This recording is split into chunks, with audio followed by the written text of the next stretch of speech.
On this day in history, 149 years ago today, November 15th, 1867, the first stock ticker was unveiled in New York City.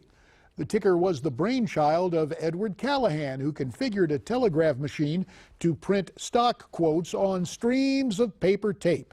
As you might expect, the ticker caught on quickly with investors, and it got its name from the sound its type wheel made. The advent of the ticker ultimately revolutionized the stock market by making up-to-the-minute prices available to investors around the country. Prior to the invention of the ticker, information from the New York Stock Exchange, which had been around since 1792, traveled by mail or messenger, and I would suspect the trading process was a bit slow. From the stock market of yesterday to the economy of today, Donald Trump won the presidency, gaining the votes of people who he says he can put back to work. Trump says businesses are overregulated, and policies to deregulate them might bring about an economic golden age. Let's dive into that with Yaron Brook, currently serving as executive director of the Ayn Rand Institute and author of the new book, Equal is Unfair: America's Misguided Fight Against Income Inequality. It's great to have you, Yaron, and judging from the organization for whom you serve as executive director and the title of the book, sounds to me like you and Donald Trump might be peas in a pod on the whole notion of deregulation actually unshackling our economy. Well, certainly on the issue of deregulation, we agree completely. I hope he follows through on what he's promised. Look, if you deregulate an economy, if you lower the barriers, if you make it easier for people to start businesses, to expand their businesses, to start new product lines, to invest, that's what brings about economic growth. We have no shortage of entrepreneurs in this country. What we have done is created barriers to entrepreneurs to create and to grow their businesses. So yes, deregulate and you will get guaranteed, barring the other stuff you might do, but just on this one issue, guaranteed you'll get more economic growth. Free up the human mind, free up the entrepreneurial spirit, and you'll get economic growth. It was the late, great Milton Friedman, and this is the one thing I always remember during my days serving on the Ways and Means Committee. Dr. Friedman said, if you want less of something, tax it. And so the Trump plan is to lower tax rates, especially corporate tax rates. And of course, that puts money in the hands of people to create new jobs, hire more folks.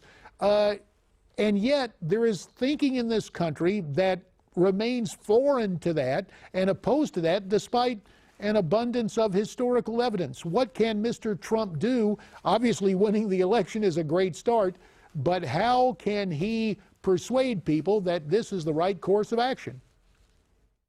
Well, you have to educate people. You have to tell them about the history of deregulation and tax cuts and the consequence, the economic consequence of both. But there is, I think, a tricky issue with tax cuts, and that is that spending has to be cut as well. We are still running massive deficits. We have massive quantities of debt in this economy.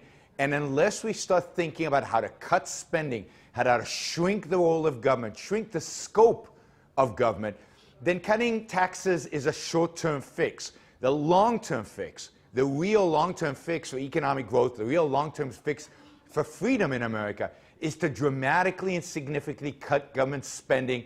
And part of that is cutting regulations and cutting regulatory agencies that prohibit companies from growing and investing and creating jobs. Now, there is another tenet of the economy that may prompt some disagreement. Of course, during the campaign, Mr. Trump proposed to bring outsourced jobs back to the U.S., at least by threatening to place high tariffs on imports from different countries, such as China. Speaker Paul Ryan was asked about the proposals on tariffs this weekend. Let's listen to the way in which the speaker responded. I think there's a better way of dealing with that particular issue. And if you go to number 6 on our Better Way agenda and look at the tax reform, this is something that Donald also talked about during the campaign, which is to fix our taxes on border adjustments which we believe is a smarter way, which is what all the other countries do, which is not tariffs, not trade wars. He's trying to make America more competitive. He's trying to make the American worker more competitive. He's trying to make it so that American businesses stay in America. And we believe the smartest and best way to do that is comprehensive tax reform, which actually makes America much more competitive without any adverse effects, without any collateral damage to the economy. Okay, so some skepticism about tariffs. That appears to be the blunt object.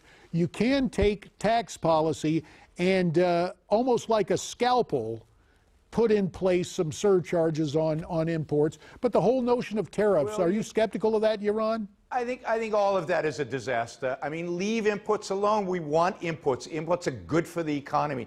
The whole idea that imports are bad and exports are good is a mercantilist pre-Adam Smith Wealth of Nations theory of economics. It's completely and utterly ignorant. What we want is lower tariffs. What we want is more imports and more exports. If you want to make America competitive, you have to increase productivity. The way to increase productivity is to lower regulations and lower taxes. Leave the import and exports alone. We want our companies to compete with the best companies in the world.